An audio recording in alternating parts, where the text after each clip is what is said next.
datang kembali rekan-rekan sekalian, selamat datang kembali di channel ini, channelnya para tenaga honorer P3K dan aparatur sipil negara. Di channel ini kita akan membahas update-update informasi terbaru seputar kebijakan bagi para tenaga honorer. Untuk itu kepada rekan-rekan yang baru bergabung, silakan di subscribe terlebih dahulu channel ini untuk mendapatkan update-update terbaru seputar informasi tenaga honorer dan P3K. Dan silakan ditonton videonya secara lengkap agar rekan-rekan sekalian bisa menerima informasi ini secara utuh dan menyeluruh. Silakan di-share jika video ini bermanfaat kepada rekan-rekan yang lain agar rekan-rekan yang lain tidak ketinggalan informasi seputar tenaga honorer dan P3K. Rekan-rekan sekalian, di video sebelumnya saya telah membahas terkait dengan beberapa poin penting yang ada di dalam rancangan undang-undang tentang perubahan undang-undang aparatur sipil negara. Poin yang pertama adalah pengangkatan tenaga honorer menjadi P3K secara otomatis. Ya, hal itu disampaikan oleh salah satu anggota panitia kerja dari Komisi 2 DPR RI, anggota panitia kerja rancangan undang-undang ASN, yakni Haji Muhammad Rifki Nizami Karsayuda. Ia mengungkapkan bahwa di dokumen rancangan undang-undang tentang perubahan undang-undang aparatur sipil negara terdapat salah satu pasal yang menyebutkan honorer dengan masa kerja di atas 10 tahun itu bisa diangkat secara otomatis menjadi P3K penuh waktu. Kemudian di video lainnya juga saya telah membahas terkait dengan ciri-ciri P3K penuh waktu. Terdapat ada hal yang positif, yakni yang pertama perjanjian kerja minimal 5 tahun. Jika sebelumnya 1 tahun, maka di rancangan undang-undang itu ternyata perjanjian kerja atau masa kerja, masa kontrak P3K penuh waktu itu paling sedikit 5 tahun.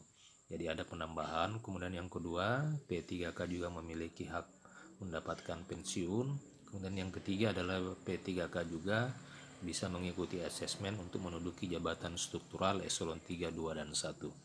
Selain itu, untuk P3K paruh waktu juga saya telah bahas di video saya sebelumnya, yakni untuk P3K paruh waktu ini ternyata di kontrak itu setiap tahun dan bisa diperpanjang setiap tahunnya. Nah, rekan-rekan sekalian, diketahui bersama bahwa beberapa waktu yang lalu melalui Menko Polhukam Bapak Mahfud MD telah diumumkan bahwa salah satu rencana skema penyelesaian tenaga honorer adalah pengangkatan beberapa kategori jabatan honorer itu ke dalam jabatan outsourcing. Nah, bagaimana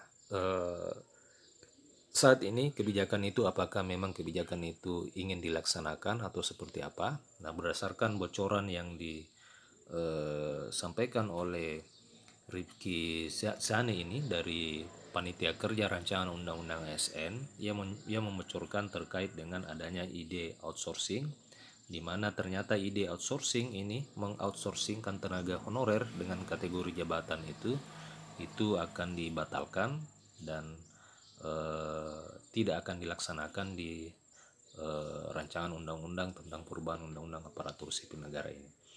Rifki Nizami menyebutkan bahwa dengan adanya P3K paruh waktu, maka skema outsourcing itu batal dilaksanakan. Jadi memang untuk skema outsourcing itu bisa dipastikan batal dilaksanakan oleh karena terdapat salah satu skema, yakni skema P3K paruh waktu.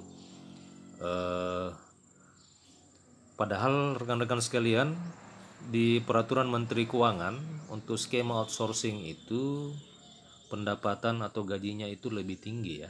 Itu disesuaikan dengan upah minimum regional masing-masing daerah.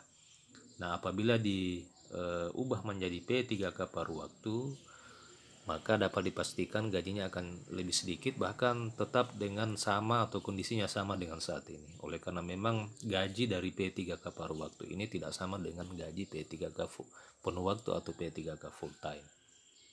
Jadi skema ini bisa dikatakan ada baiknya, ada juga buruknya.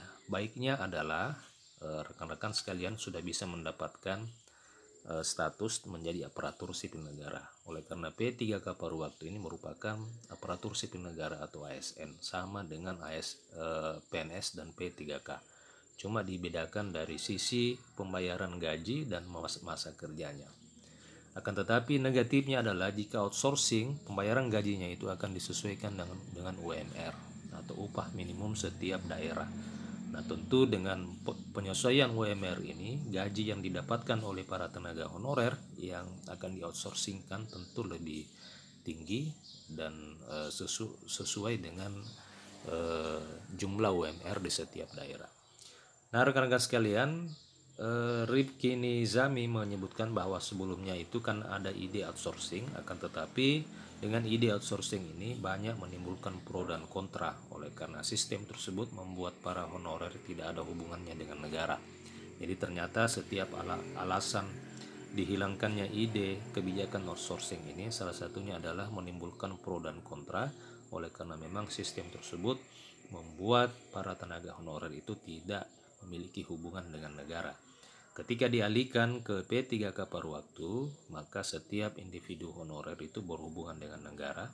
Sebaliknya jika outsourcing, honorernya bisa berhubungan dengan pihak swasta. Jadi ini memang menjadi satu kekhawatiran apabila honorer itu bisa diangkat menjadi outsourcing yang dikhawatirkan tidak akan berhubungan dengan negara, akan tetapi berhubungan dengan pihak swasta.